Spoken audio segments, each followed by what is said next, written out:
bien-aimés dans le Seigneur, merci de nous suivre pour notre deuxième enseignement de la Semaine Sainte.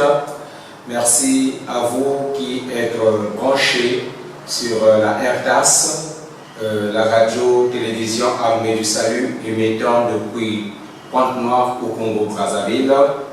Je suis le capitaine Joël Faure-Ouistala, serviteur de Dieu, officier de l'Armée du Salut et commandant divisionnaire de la division de Pointe-Noire. Nous avons commencé avec l'enseignement sur la puissance de Dieu, et le premier jour, pour le jour du rameau, notre sous-thème était la nature de Dieu. Nous nous sommes rappelés sur ce que est Dieu.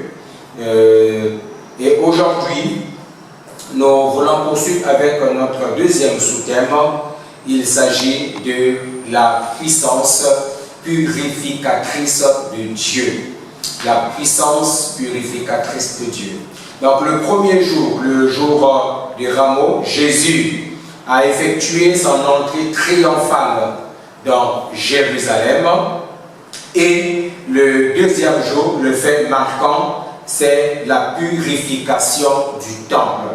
Voilà pourquoi nous voulons parler de la puissance purificatrice de Dieu. Mais avant tout, nous aimerions prier. Éternel notre Dieu, nous venons à toi pour écouter ta parole.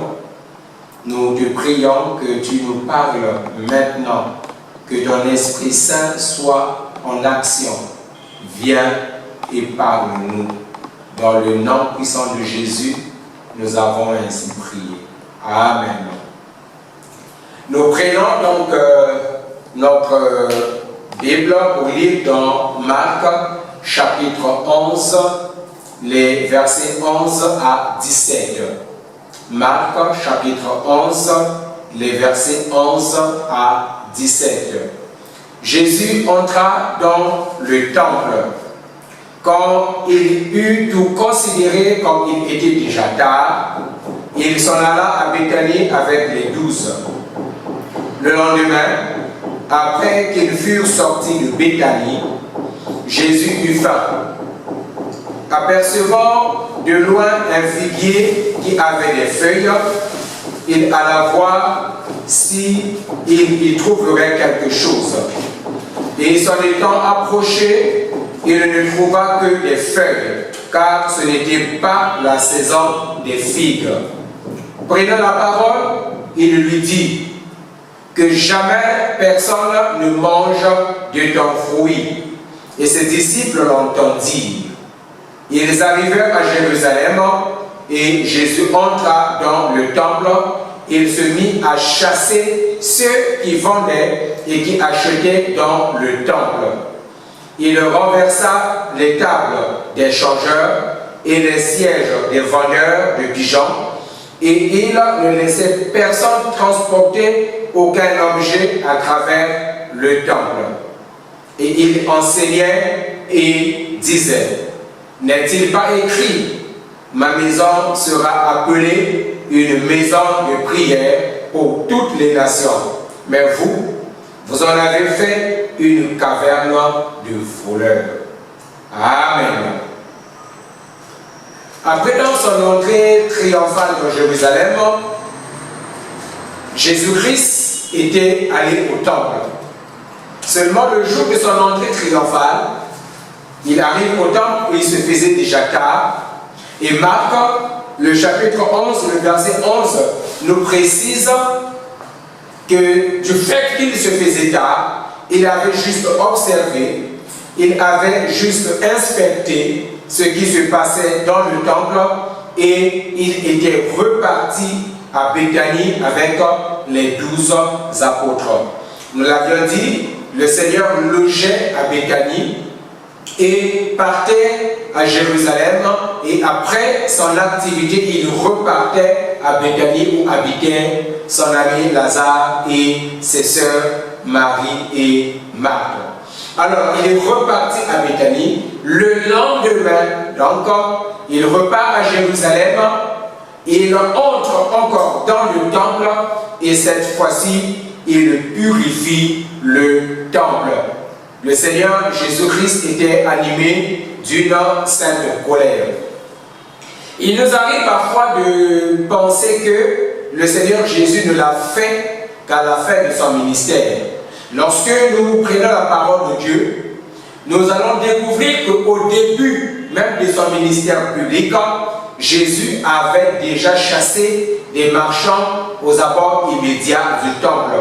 Nous pouvons retrouver cela dans Jean, le chapitre 2, les versets 13 à 16. Jean, le chapitre 2, les versets 13 à 16. Nous lisons: la Pâque des Juifs était proche et Jésus monta à Jérusalem. Il trouva dans le temple les vendeurs de bœufs, de brebis et de pigeons et les changeurs assis. Ayant fait un fouet avec des cordes, il les chassa tous du temple, ainsi que les brebis et les bœufs. Il dispersa la monnaie des changeurs et renversa les tables. Et il dit aux vendeurs de pigeons: ôtez cela d'ici, ne faites pas de la maison de mon Père une maison de trois fics. Amen. Ça, c'est au début de son ministère public. Et arrivé à la fin de son activité terrestre, il pénètre de nouveau dans les parvis du temple et constate que ça n'a pas du tout changé, que la cour du temple était en proie à une importante activité commerciale. Il y a des pèlerins qui venaient de loin, parce qu'en ce temps-là, les Juifs n'avaient qu'un seul temple qui se trouvait à Jérusalem. Dans les autres localités, il y avait des synagogues, et lors des grandes manifestations, ils venaient tous à Jérusalem. Alors, les pèlerins qui venaient de loin, ils venaient parfois avec leurs propres sacrifices, et ils devaient faire inspecter les animaux qu'ils emmenaient pour leur sacrifice. Si on ne les trouvait pas conformes, ce qui malheureusement était souvent le cas, on leur demandait d'acheter un autre animal à l'un de ces marchands. Et cela coûtait très cher pour les pèlerins. Il y avait d'autres qui étaient là pour échanger la monnaie, échanger les devises étrangères contre les pièces qui étaient utilisables dans le temple. Il se faisait un commerce illicite et s'appuyant sur deux passages de l'Écriture, dans Ésaïe comme dans Jérémie, Jésus condamna la profanation du temple. Parce que Dieu avait érigé son temple comme une maison de prière, qu'il soit une maison de prière et non une caverne de voleurs. Dans Ésaïe chapitre 56, le verset 7, il est écrit: je les amènerai sur ma montagne sainte et je les réjouirai dans ma maison de prière. Dans ma maison de prière. Le temple est une maison de prière. Mais les Juifs, ils en avaient fait un lieu de commerce religieux, un repère d'hommes d'affaires véreux et de brigands. Dans Jérémie chapitre 7, le verset 11, il est écrit: est-elle à vos yeux une caverne de voleurs? Cette maison sur laquelle mon nom est invoqué, je le vois moi-même, dit l'Éternel. Amen. Bref, aujourd'hui encore, le Seigneur Jésus-Christ nous dit: ma maison sera appelée une maison de prière. Mon temple est un lieu de prière. Mon église est un lieu de prière.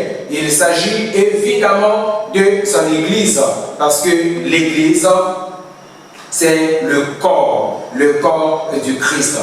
Par le biais de l'apôtre Paul, le Seigneur Jésus-Christ nous dit dans 1 Corinthiens, au chapitre 3, les versets 16 et 17, 1 Corinthiens, le chapitre 3, les versets 16 et 17, ne savez-vous pas que vous êtes le temple de Dieu et que l'Esprit de Dieu habite en vous?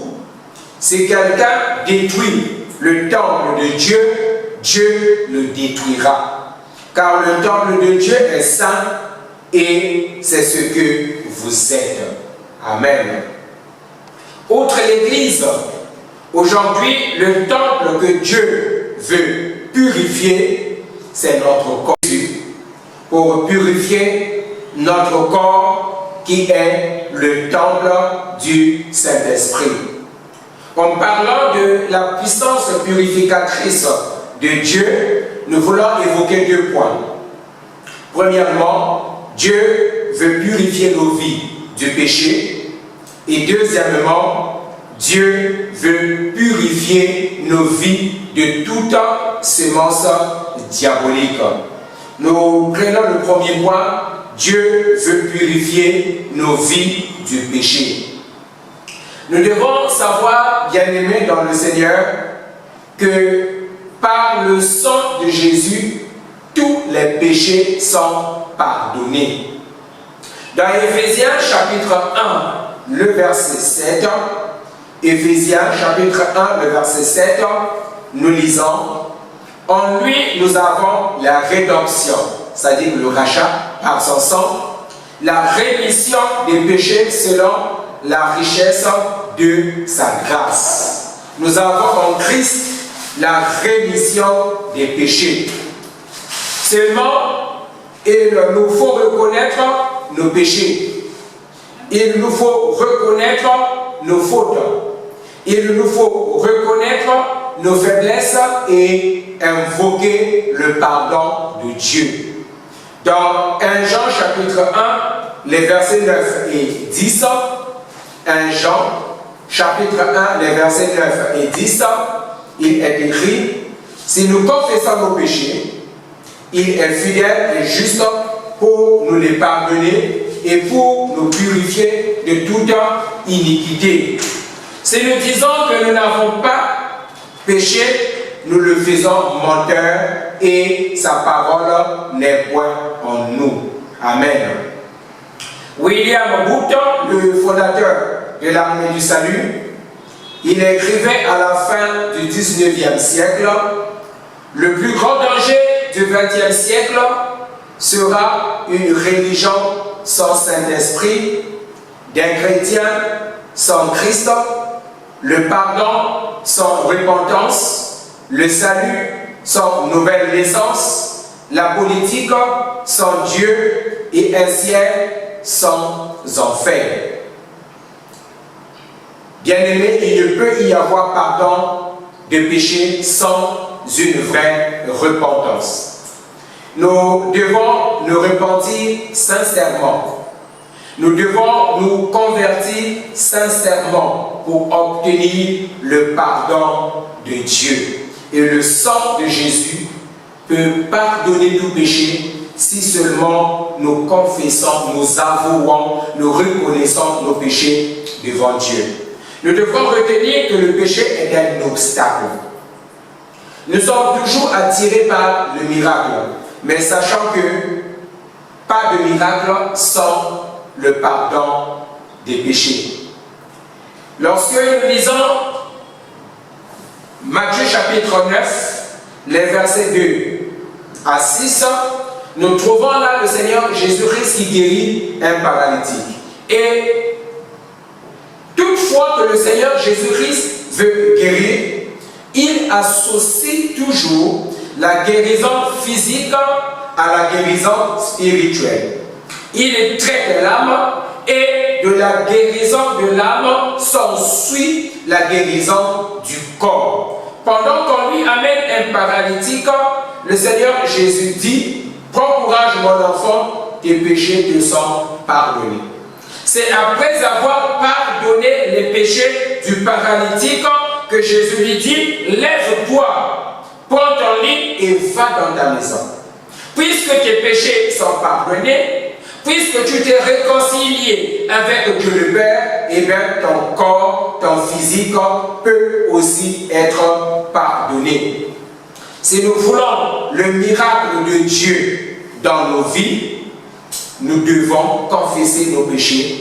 Nous devons être purifiés de nos péchés afin que la puissance de Dieu puisse agir efficacement en nous, afin que la puissance de Dieu puisse se manifester dans nos vies. Alors, retenons qu'il n'y a pas de miracle de Dieu sans qu'il y ait le pardon des péchés. Nous devons aussi retenir qu'il n'y a pas d'exaucement de prière sans le pardon des péchés. Souvent, nos prières ne sont pas exaucées à cause de nos péchés, comme nous le fait savoir le prophète Ésaïe dans Ésaïe chapitre 59, les versets 1 à 3. Ésaïe, le chapitre 59, les versets 1 à 3. Non, la main de l'Éternel n'est pas trop courte pour sauver, ni son oreille trop dure pour entendre. Mais ce sont nos crimes qui mettent une séparation entre... ce sont vos crimes qui mettent une séparation entre vous et votre Dieu. Ce sont vos péchés qui vous cachent sa face et l'empêchent de vous écouter. Car vos mains sont souillées de sang et vos doigts de crime.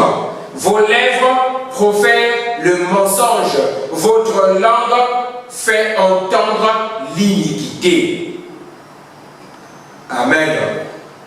Parfois, Dieu veut bien écouter nos prières, mais il y a un obstacle. Et cet obstacle, c'est notre vie de pécheur. Cet obstacle, ce sont nos péchés qui parfois poussent le Seigneur à se détourner de nous, à boucher ses oreilles, à ne pas étendre sa main bénissante pour exaucer nos prières et nous venir en aide. Pas d'exaucement de prière sans le pardon. Jésus est celui qui pardonne. Jean-Baptiste nous dit que Jésus est l'agneau de Dieu qui enlève le péché du monde. Nous le découvrons dans Jean chapitre 1, le verset 29, où Jean-Baptiste, en pointant Jésus du doigt, il dit, voici l'agneau de Dieu qui ôte le péché du monde. Avons-nous entendu le péché du monde entier? Alléluia. Jésus ôte le péché du monde entier. Mettons donc de l'ordre dans nos vies. Évitons d'attrister le Saint-Esprit de Dieu qui habite en nous, car notre corps est le temple du Saint-Esprit.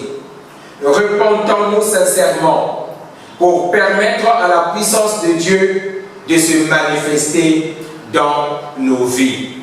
Dieu veut, dans sa puissance, nous purifier de tout péché. Et il est prêt à le faire si seulement nous confessons nos péchés. Nous voulons chanter Jésus, je viens à toi. Jésus, je viens à toi. Tel que je suis, accepte-moi. Jésus, je viens à toi. Et après quoi nous allons prier pour demander pardon à Dieu. Nous allons prier pour confesser nos péchés, afin que Dieu nous pardonne. Ce n'est que lorsqu'il va nous pardonner que sa puissance peut agir en nous. Jésus, je viens à toi. Jésus, je viens à toi, tel que je suis, accepte-moi. Jésus, je viens à toi. Seigneur Jésus-Christ, venons à toi tels que nous sommes. Nous venons à toi et nous présentons à toi nos manquements. Nous présentons à toi nos faiblesses. Nous présentons à toi nos péchés. Nous confessons nos péchés devant toi, Seigneur. Nous les reconnaissons, car ta parole déclare que si nous disons que nous n'avons pas péché, nous sommes menteurs. Et nous faisons aussi de toi un menteur. Seigneur, nous reconnaissons nos fautes. Toi, tu es disposé à nous pardonner. Tu es disposé à pardonner mon frère qui est en train de prier avec moi en ce moment. Tu es disposé à pardonner ma soeur qui est en train de prier avec moi en ce moment. Jésus, nous venons à toi. Nous voulons être purifiés. Comme le paralytique, nous voulons être purifiés de nos péchés. Nous voulons être pardonnés de nos péchés afin que tu puisses faire passer ta puissance en nous et ainsi nous pouvons vivre ton miracle et ainsi nous pouvons voir l'exaucement de nos prières. Jésus, pardonne-nous. Nous ne voulons passer cette semaine sainte pour rien, mais nous voulons que ta puissance agisse en nous. Viens Seigneur et aide-nous. Viens Seigneur et aide mon frère, aide ma soeur, afin de pouvoir laisser derrière nous tout ce qui n'en a pas ta Seigneurie, tout ce qui nous rend impurs, malpropres devant toi. Tu nous déclares, si nous abandonnons nos péchés, ainsi tu vas exaucer nos prières, ainsi tu vas étendre ta main bénissante. Sans toi, nous ne pouvons rien faire. Viens nous aider par l'entremise du Saint-Esprit. Dans le nom puissant de Jésus. Amen. Et il s'agissait donc là du premier point. Dieu veut nous purifier. Il veut purifier nos vies de tout péché pour que sa puissance puisse agir en nous. Alors le deuxième point pour l'enseignement d'aujourd'hui est que Dieu veut purifier nos vies de toute semence du diable. Dieu veut purifier nos vies de toute semence du diable. Nous revenons dans Éphésiens chapitre 1, le verset 7.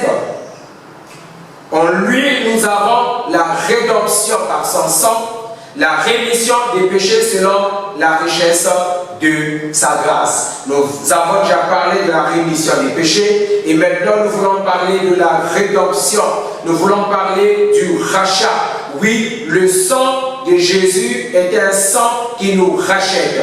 Nous sommes rachetés par le sang de Jésus. Et la question que nous pouvons nous poser, nous sommes rachetés finalement de quoi? Oui, bien-aimés, nous sommes rachetés du royaume des ténèbres. Nous sommes rachetés du royaume de Satan, lui qui règne par ses mensonges et ses séductions sur le monde. Christ a versé son sang. Il a payé le prix pour nous racheter. Racheter tous les hommes de toute race, de toute langue, de toute nation, de toute ethnie. Il est mort, son sang a coulé sur la croix de Golgotha pour notre rachat. Mon frère, ma soeur, sache qu'ayant été racheté par le sang de Jésus, Satan n'a plus aucun pouvoir sur toi. Alléluia. Oui, tu appartiens désormais à Dieu. Tous ceux qui sont rachetés appartiennent désormais à Dieu. Ils n'ont plus besoin d'avoir peur du diable parce qu'ils ne lui appartiennent plus. Ils ne sont plus sa proie, mais ils appartiennent désormais à Dieu. Parce que le sang de Jésus est un sang qui nous rachète. Le sang de Jésus est un sang qui brise toutes les chaînes du malin. Amen. Toutes les chaînes du malin peuvent être brisées, sont brisées par le sang de Jésus. Dans 1 Pierre chapitre 1, les versets 18 et 19, 1 1 Pierre chapitre 1, les versets 18 et 19, il est écrit, sachant que ce n'est pas par des choses périssables, par de l'argent ou de l'or, que vous avez été rachetés de la vaine manière de vivre que vous aviez hérité de vos pères, mais par le sang précieux de Christ, comme d'un agneau sans défaut et sans tache. Amen. C'est par le sang précieux. Quand l'apôtre Pierre parle du sang de Jésus, il dit le sang précieux. Le sang précieux de Jésus. C'est par le sang précieux de Jésus que nous sommes rachetés de la vaine manière de vivre que nous avions hérité de nos pères. C'est dire que le sang de Jésus, non seulement il nous purifie de tout péché, mais en plus, le sang de Jésus nous libère, brise toutes les chaînes, brise tous les liens du diable. Le sang de Jésus nous libère de la malédiction, qu'elle soit une malédiction héréditaire, une malédiction familiale, une malédiction congénitale, une malédiction prononcée par une tierce personne. Le sang de Jésus est capable de briser, de nous libérer, de nous purifier de toute malédiction. Aussi, il y a des gens qui ont en eux la semence du diable. Il y a des gens qui ont en eux la semence de ce phénomène qui est devenu récurrent aujourd'hui, ce phénomène de mari de nuit, ce phénomène de femme de nuit. Ils viennent, ils déversent, ils laissent toutes leurs mauvaises semences. Et il y a des gens, en dormant la nuit, on vient leur donner de la nourriture nocturne comme une forme d'initiation à la sorcellerie, une forme d'envoûtement, une forme de possession démoniaque. Dieu est capable de nous purifier de toutes ces mauvaises semences. Il est capable de nous purifier. Il est capable d'enlever en nous tout ce que le diable a mis, tout ce que le diable a planté, tout ce que le diable a enraciné et parfois qui nous empêche de vivre une authentique vie chrétienne. Dieu est capable. Il est capable de nous en libérer. Oui, le sang de Jésus peut libérer. Le sang de Jésus peut purifier ta vie de toute semence diabolique. Voilà pourquoi nous chantons, rien ne peut sauver mon âme. Rien que le sang de Jésus. Pour elle, je le réclame. Rien que le sang de Jésus, sang précieux de l'agneau, qui me donne un cœur nouveau. Rien d'autre, je ne veux plus. Rien que le sang de Jésus. Chante avec moi, là où tu te trouves. Rien ne peut sauver mon âme. Et après quoi, nous allons prier pour clôturer notre enseignement de ce jour. Rien ne peut sauver mon âme, rien que le sang de Jésus. Pour elle je ne réclame rien que le sang de Jésus. Sang précieux de l'agneau qui me donne un cœur nouveau, rien d'autre je ne veux plus, rien que le sang de Jésus. Dieu Tout-Puissant, nous t'implorons en ce moment afin que tu purifies. Nous t'invoquons en ce moment afin que tu enlèves toute semence qui n'est pas de toi. Que tout ce que le diable, que tout ce que les sorciers, que tout ce que les ennemis, que tout ce que les maris de nuit, les femmes de nuit ont déposé comme mauvaise semence en chacun, Seigneur, soit enlevé, soit ôté, soit purifié par le sang de Jésus. Libère et purifie tes enfants, Seigneur, de toute malédiction héréditaire, familiale, de toute malédiction congénitale, de toute malédiction venant d'une tierce personne. Nous nous sommes rappelés hier qu'il n'y a qu'un seul Dieu, et c'est toi, Jésus-Christ. Nous nous sommes rappelés hier qu'il n'y a qu'un seul Seigneur, un seul Seigneur qui doit régner dans chacune de nos vies, et c'est toi, Jésus-Christ. Nous implorons ta volonté, Seigneur, que ta volonté, que ta seule et puissante volonté soit faite dans chacune de nos vies. Purifie, Seigneur, enlève et déracine toute sémence de l'ennemi. Enlève et déracine tout ce que le diable a planté dans nos vies, Seigneur. De la même manière que Dieu avait purifié nos temples, purifie le temple de notre corps, purifie le temple de notre vie. Pardonne nos péchés, nous l'avons dit, aussi purifie, enlève toute sémence diabolique. Merci Seigneur de nous purifier, merci Seigneur de nous libérer, merci Seigneur de manifester ta puissance dans chacune de nos vies. Nous avons prié avec foi dans le nom puissant de Jésus-Christ. Amen. Merci pour tous ceux qui nous ont suivis. Que le Seigneur nous bénisse et qu'il nous aide à passer une semaine sainte, une semaine pascale très utile pour notre vie spirituelle. Amen.